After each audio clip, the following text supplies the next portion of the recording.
Hey, what's up to everybody out there? This is your boy C Money, and welcome to another edition of the Roundtable Talk, the hottest and newest YouTube internet based talk show that gives you great, topics and great discussions on different aspects of everything from life, love, relationships, political, and anything and everything of walks of life. Um, I'm your host C Money, and this is one of our newest and latest videos, 2014. I'm sorry that we've been gone for a minute, but I'm back and I'm going to be doing more videos and more topics and more discussions. If you would like to join the discussion, or if you would like to comment on any of our discussions, or if you would like to have a topic discussed on our show, you can email me anytime at roundtable00@yahoo.com, or you can also comment on any of our previous shows or this show at the ending of this show. Let's get right to it. There's a topic that I've been wanting to discuss, that I've been wanting to talk about. It's about Michael Samms, if I'm saying his last name right. I believe it's Sims or Samms, but Michael Samms, the football player that were the future NFL football player that's came out before he much became an NFL football player. There's a controversy about that. The reason why I want to talk about this story is because basically it's a controversy that a lot of people that it seems like they're tormenting the guy, and it seems like that there's a lot of people that are against it, and there's like a lot of controversy around it because they feel that because he's um the first actual football player or future NFL football player, if he's get picked in the draft, to actually come out, you know. And a lot of people are like, wait, there's a gay football player. But here's my opinion about that, and I'm giving my opinion early. I don't think that he is the first NFL football player to come out. I believe he's just the first publicly to come out, because there was I was watching the Arsenio Hall show, if y'all know about that, and he had Deion Sanders on there, which is a former pro NFL athlete, football player, and Deion, quote unquote, stated that there were NFL football players that were gay in the NFL, but they knew of the football players, but they respected it and stuff like that. What he was trying to say was there were gay people in the NFL football players, but they didn't try them or they didn't come at them like that, but they knew of it and they respect it. I don't believe that, you know, everybody's looking at it as if, oh, there's a gay football player. But I believe that in every sport, in every,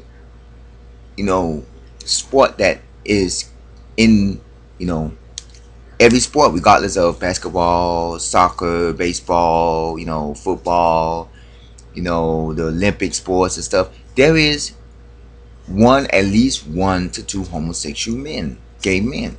And I don't believe he's the first. I just believe he's the first one to come out to bliss, publicly, to state it. Because a lot of these people that are in the NFL or in the these other pro sports, they don't want to come out because they feel that basically if they come out, it'll ruin their reputation. That's just like saying, if hypothetically speaking, somebody was to come out, like, let's an example, like if I was to go pro football or something, I'd come out and say, hey, I'm gay and stuff like that. Or I was going to give an example of a player, but I don't want to have any controversy, like somebody saying he's gay. But hypothetically speaking, if you come out and I come out and I say, oh, I'm gay, a lot of people, oh, there's a gay, but I don't believe that there isn't. I don't believe that he's the first. I just believe that he's the first one to come out in the public eye, because a lot of these people, their reputation is online. Once they come out and state, that they're gay, they're gonna, endorsements may go down, stuff like that. Because look how they do a lot of people in other industries, in the music industry, in the acting, industry. Back in the day, a lot of people, when you used to come out and you was gay, they downside you and be like, ooh, we're gonna strip you of all that. A lot of people, they went downhill. So I always use Tevin Campbell as an example because he was a turned superstar. I use him as an example in homosexuality because Tevin Campbell was an R&B singer and everybody loved him. But I recently read that he came out, he got charged for trying to do acts with a police officer, and he was in a sting, and he was trying to do some sexual acts with a police officer and got caught and got arrested.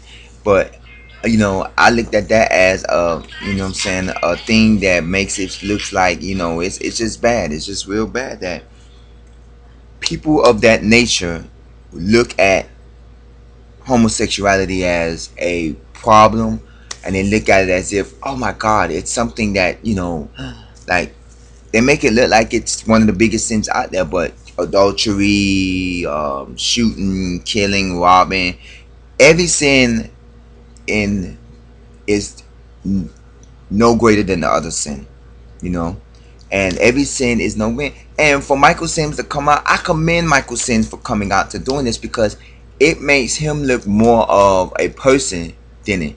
And a coworker of mine from where I work at was saying that, you know, and there was, and a friend of mine also said, that as well. That what a coworker of mine told me, that they're going to, you know, torment him, meaning that they're going to, get at him. They're going to, what I'm saying, ride his coattail and stuff like that. They're going to, it's just like a racist thing. Being homosexual, being gay or homosexual is the same as being black and white people in a racist world.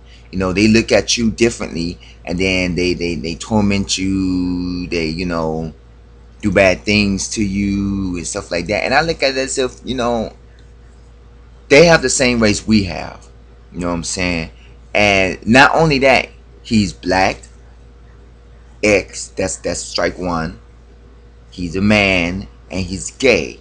That's three strikes. Because basically you're black, you're gay, and you're a man. You know what I'm saying? It's like three strikes. And a lot of people look at that and, and they feel, like I was saying earlier, and I don't think that it's just the fact that because every workplace has at least one homosexual gay man, and because I've worked around people, saying I'm not saying that I'm gay, I'm not, but I'm just saying, I've seen, excuse me, I've seen people, in workplaces, especially where I work, that they be like, oh, I don't like gay people, I don't want them around me and stuff like that. But I look at it as if everywhere you go, in every apartment building, in every neighborhood community, in every workplace, in every aspect of life, there is at least going to be at least one homosexual male and one lesbian female. Excuse me, not saying homosexual female, but one lesbian female.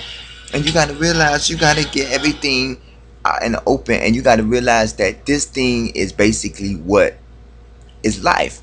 You're gonna come around, you're gonna see a lot of these people, you're gonna talk, what I'm saying, they're gonna be walking the streets, they're gonna be doing some stuff, and they're gonna be, hey, they're gonna be acting certain ways, but you can't look at it differently. That's why I say with Michael Sims, I commend him for coming out, because it's better to come out now before it be, and then come, because I believe if you come out in the NFL, let's say you got drafted to the NFL, and like a year or 2 or 3 years later, you come out and say, oh, I'm gay, his career may go down more than it did than he did if he was coming out now. Now that he's coming out now, it's more better, because once he get into the NFL, there's no like remorse, because a lot of these people, they fear coming out before they get into the pros, because they feel they feel, oh, they're not gonna pick me, I'm not gonna get drafted because I'm gay. But then when you get into the pros and then you come out, your career is gonna go down even more, because people are start going to be looking you the other way. Oh, I didn't know he was gay and stuff like that, and I used to like him, he was a good brother. And then they start looking for other players, and then the team look at you differently and stuff like that. It's like you're holding a secret. But Michael Sims, he didn't want to hold the secret. He wanted to let everybody know, hey, I'm going to go to the NFL, I'm gay. What can you do about it? It's me, it's mine. And I feel that he wasn't wrong. And now everybody's having this little controversy about it because they feel that what he's doing is basically something that people don't think, like, oh my God, he's gay. But it's not that he's gay. It's just the fact that he is a human being. Like that, like that, like Deion Sanders was saying, and like I say, and other people saying, regardless if he's gay or not, if he can play good, if he know how to, what I'm saying, win some games and stuff like that, who cares if he likes men? Who cares if he likes the same sex? You know, long as his game is on point, I mean his playing game, his football playing game is on point. Nobody cares about what he does. I'm gonna take a quick break. We're gonna come back and we're gonna talk more about this subject. This is a roundtable talk, and this is your boy C Money. We'll be back.